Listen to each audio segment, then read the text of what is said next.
at some point, someone has probably told you, you should start a podcast, or you should be on YouTube, or you should do any of those things. And in the back of your head, like, that was a good idea.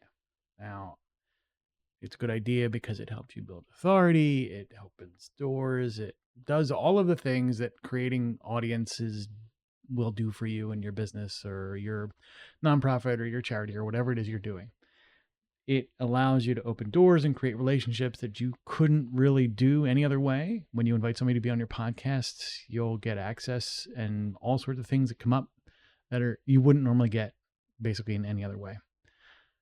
But there's a big, big difference between you should start a podcast and starting a podcast.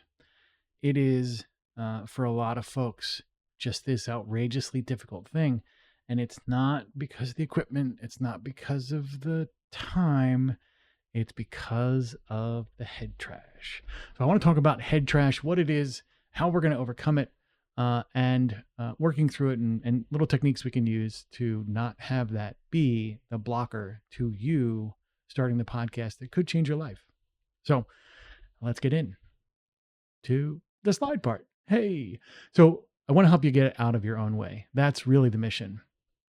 When we talk about getting out of our own way, it's really quite literally that, but our brain will put a lot of stuff in between what we're trying to do and kind of the process that we need to start to make that go. So it's going to use language that sounds really appealing and almost like it makes sense, but it's all noise. It's all trash. So let's kind of look through some of those objections. And your brain probably has said this because I know mine did. One of the things that it'll say is like, who am I to be doing this podcasting thing? Like, man, there's other folks out there that are just amazing at this. Who am I to be stepping into the ring here? I'm going to get, beat up by these other podcasters.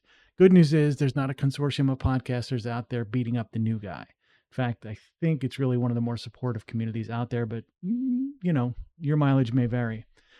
You'll hear language like, what if I sound stupid? We'll get into how you get over that too. What if nobody listens? This comes up a lot for folks that are kind of new to the game. They're like not quite sure, like, well, what if this doesn't do anything? Or what if I'm wasting my time? We'll talk about that. And then there are those of you out there, the engineering types that want to have everything planned out, super perfect before you start. And you're using that planning process to procrastinate from actually getting started. So we'll get into that one too. That one's a little bit trickier. But all of these good news are noises that your brain makes that we can overcome. So it's useful to kind of name the dragon that you're going to go after here. When you name the head trash, you get a little bit of distance from it, and you can essentially start to work with what it is, why it is. And when you say, oh, that's just that imposter noise again, or, oh, that's just me being self-conscious, it helps you reduce its impact on your sort of starting behaviors. So there's 4 kind of main head trash kind of categories here. We're going to go through them real quick. Who am I to do this? That's called imposter syndrome. Imposter syndrome happens to a lot of people for lots of reasons, but more often than not, it's by comparing yourself to someone that you're intimidated by. It creates this kind of idea that you're not good enough to play in the same sort of arena or sandbox. The thing about imposter syndrome that's really peculiar, and you can't see it before you start, is it just gets more subversive as it goes. So let's say you do get in the game and start doing podcasting or start doing whatever it is professionally that you think you want to do. The nuance just changes. Like, I can't talk to that person, or that person knows a whole lot more than me. And you kind of just move the goalposts all the time. Imposter syndrome's like that. It moves the goalposts. The second sort of category is that perfectionism kind of thing. I need it to be right. I need it to be perfect before I start. You're waiting to have the right series of events, the stars align before you can actually make it go. That also is something that we're going to overcome as we go through this. And important to note here is you're not going to silence these voices out of the gate. That's not the way this works. We're not trying to shut these voices off completely. They come from a very healthy place. But we're trying to make sure that they don't inform our behavior such that they keep us from doing the things that are good for us. And starting a podcast, even if it doesn't go anywhere, even if it doesn't do anything, even if none of the promised results come, starting a podcast is really, really good for you. It is great for you to learn a bunch of important life skills. And we'll get into what those look like and kind of why those work as we go through the program here. So the last one is this self-consciousness thing. What if, or I hate the sound of my own voice is something that people say a lot. And the good news is like that's it. That's as bad as it gets. You're not going to hate it more by doing more of it. So if you hate it now, you may hate it later, but that's the beginning and the end of it. You don't have any additional, like, you're not going to hate it more later on. So good news. Once you get past that, it's over.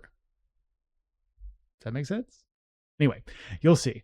So let's go into kind of ways that we can get around some of this stuff. But first, before we do that, it's important to understand that for most people that are paralyzed about starting a podcast, it's because they're making a critical mistake. They are evaluating where they are or where they feel like they are as a beginner against a podcast or against a podcast landscape that has been in motion for a long time. You're comparing your initial effort against somebody who's an expert or against a podcast that's an expert level sort of podcast. They have made all of the mistakes. They've done all that learning and you're comparing against them. It's like somebody who's just starting out learning how to play a piano or something like that to say, well, I can't play it as well as some of the famous piano players out there. The answer is, of course you can't. And that's an entirely unreasonable expectation. To pick up the piano, or I guess you can't pick up the piano, but to start playing piano once and being upset that you don't, rate Carnegie Hall seems kind of silly. We'll get into some ways you can get over that comparative analysis problem, but it's important to know that that's really unfair. It's unfair to you because your sort of early stage efforts should never be compared to somebody's, lifelong career aspirations or capacities. It's also unfair, and this is something that helped me get over it. It's unfair to your audience. You probably have something to say and something of value to people that need to hear it. And you not sharing your voice because you feel like somebody else does a different job or a better job is robbing the person who needs to hear you from your voice. There's folks out there that want what you have. Sharing it is a gift. Don't withhold that because you're busy comparing yourself to somebody who's having their best game of their lives. So when we talk about learning, understand that you initially in this process should be focused entirely on learning, not on the perfect podcast. Go in and make mistakes. This is all data. If you look at learning of anything, you'll find that there's a very, very steep curve in the beginning where you learn the most in the shortest period of time. So your early objectives with a podcast should be get in, make as many episodes as you can, fail as quickly as possible, make mistakes, iterate, try again, learn, because in the beginning is when you're going to learn the most. Later on, you'll refine and get to those outcomes we've talked about. In the beginning, though, learning is the best part and really the most productive lens through which you should look at podcasting as an activity. And I have really good news when it comes to learning. If you don't like where your podcast is going, pivoting is free. You can at any time for any reason, change your podcast without having to pay a fee to anybody. You can change the format. You can change the style. You can change everything about it. And the cost of changing at this point is effectively free. Even if you have to rebrand, you can go and get that made up. AI now makes that stuff super easy. Nobody is charging a pivot fee. There is not a universal board of podcasters who say, nope, you can't change your podcast. So because of this, because pivoting is free, getting in and making mistakes early and often should be a big part of approaching the podcasting problem, as it were. It'll help get you over the head trash because you don't expect any one podcast episode to be amazing. You can now let them be the learning experience they're designed to be. It moves from being this outcome focus into a process focus. And that's really where you want to go when you're starting out. You want to understand that we're not trying to make the perfect podcast episode or the perfect podcast series of episodes. When you're just starting out, you should be trying to learn the process, to work on figuring out what it is you're going to learn as you build these episodes. You should be testing these things. So what if I test, adding wacky sound effects? I'm going to tell you right now, don't add wacky sound effects. But what if I test these other ideas or concepts as I build my podcast? And if it doesn't work, what happens is you take it out because pivoting is free. So as you're working through this, that process orientation is going to serve you a lot more than you might think because it buys you essentially more opportunities to sculpt and grow and change your approach. And so let's talk about what that looks like. You can use your episode format, your podcast format, as a way to help you get over this head trash, as a way to overcome the noise about things like imposter syndrome, about I need to have this perfectionist mindset or what have you. The format actually is a sort of secret weapon to help you get started and get over some of this noise. So we'll start with the first format.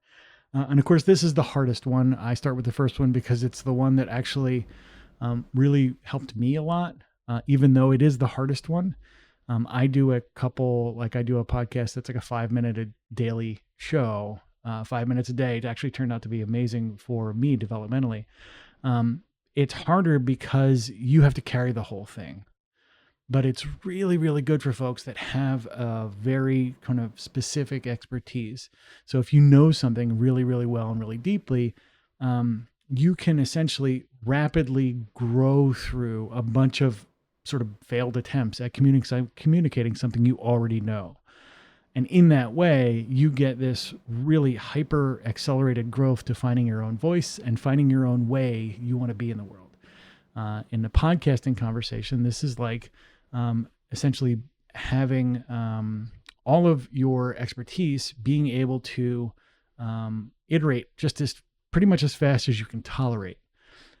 When you move to a show that requires other people to be involved, you don't get that same speed. You can't speed run it in the same way. So a solo podcast, and I would recommend if you're going to do this, if you're going to start in this way, start short. The solo podcast is really one of the fastest and leanest ways to learn how to host, how to do the technicals, how to essentially carry a conversation all by your lonesome for folks out in the room. So it's not for everybody. The self-consciousness level is initially just even a little bit higher than you might normally have. But if you're the kind of person who's like, I want to take on this challenge, I'd recommend a solo show as a really great way to overcome some of the early noise, because you're going to be able to, again, hammer through a dozen episodes in a day or two and really just make a ton of growth as fast as you can. For some folks, though, the interview show is really attractive. And here's one of the things the interview style show will help you with.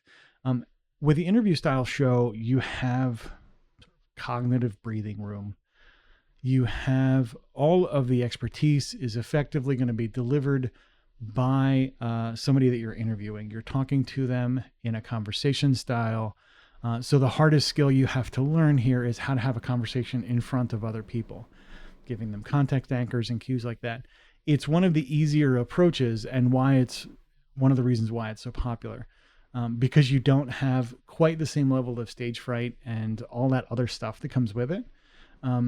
What you don't get because of that is you get a slower cycle time to find your voice as an interviewer, as a somebody who's running a podcast.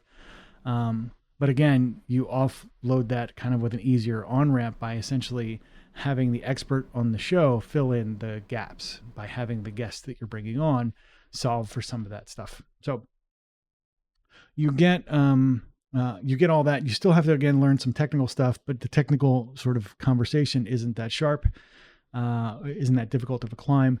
The other thing that happens with interview shows, though, that kind of as a drawback just to be aware of, is that you have to schedule interviews, which means it's, again, going to slow you down a little bit in that process. Not bad things, just things to be aware of. What's cool about the interview show, though, is it does simultaneously help you build your network. So if you're sitting there trying to figure out, like, how am I going to do this and why would I do this, you can get value out of your first episode, even if the episode itself is garbage, if you interview somebody that you really want to deepen your relationship with. So the worst thing you're going to get out of an interview style podcast is stronger relationships if you have that as part of your goal. The last style of show I want to talk about here, and there's way more styles of shows, and we can get into some of those, but the thing you want to think about here, a third style you'll see very popular right now, is you'll notice there's people that are recording podcast episodes or media episodes where they're pointing at the media clip behind them or over their head or whatever. There's a lot of upside for shows like this. You kind of never run out of content. You're perpetually providing social commentary. And you get to iterate again as fast as you like because you're the only person in the loop when it comes to at least the recording of the content. The downside here is it is a much, much more technically challenging thing to do because you have editing. Editing becomes kind of, I would say, nightmarish, but it becomes very, very difficult, which means you probably should have some budget set aside, or if you want to learn the skill yourself, have some time set aside to then develop that skill, take a class, go online, watch YouTube, get some help in some way editing these shows so that you can have those sort of media commentary shows to kind of help you move forward. It's also going to slow down you finding your voice because you're pretty much just commenting all of the time on other people's stuff, which makes it a little bit harder for you to figure out who you are and how you're going to say what you need to say in the context of that, because you're always reliant on having something else in the background to provide that framework or context. But the good news is you're never going to run out of content because there's always new stuff going on. So these are the kind of easy and obvious early 3 episode styles that you can have, or podcast formats you can have. There are others. There's the co-host format. I would not recommend that to start for lots of reasons. Scheduling is one of them, but co-host dynamics are very, very difficult if you're a beginner to make compelling. You talking to your buddies sounds great to you, but making that work on a podcast is a little bit more challenging. So I wouldn't recommend that at a beginner level. Go cut your teeth on either an interview style podcast or a solo or a media critique. And from there, then you can work on building the next sort of podcast step later where you might add a co-host. So the format that you should pick, and I'll get my head out of the way here, is should be designed to help you overcome this head trash. You want to get through your first 30 episodes, which is really where most of the learning is going to happen, in a way that makes you feel comfortable.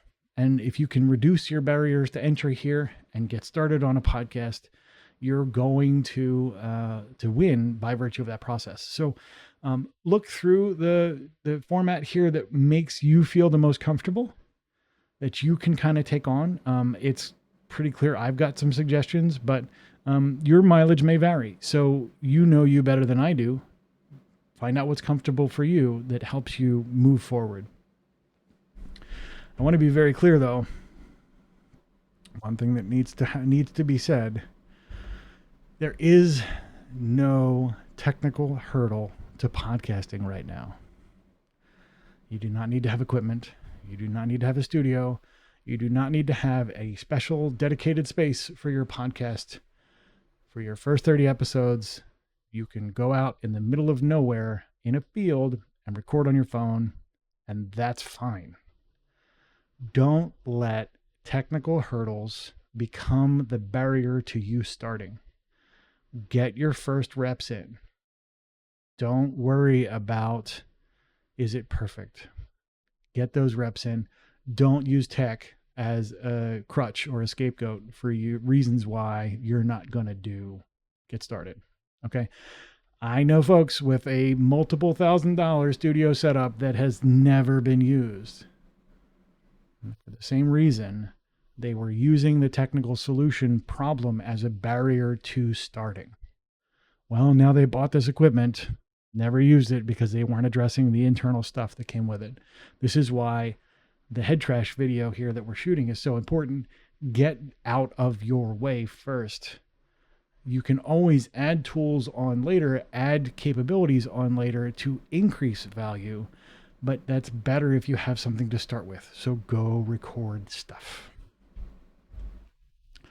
So the thing that kills podcasts more than most is not, it's not the necessarily the audio quality. It's not necessarily the little, flyaways in somebody's hair. It's not any of that kind of stuff. It's never really the quality of the gear.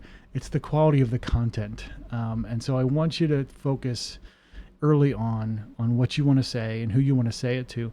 There's somebody out there who needs what you have. You may not have met them yet. You may not know them very well, but they need the message that you're going to share. So do it for them and make sure that you're talking to someone mentally, someone specific.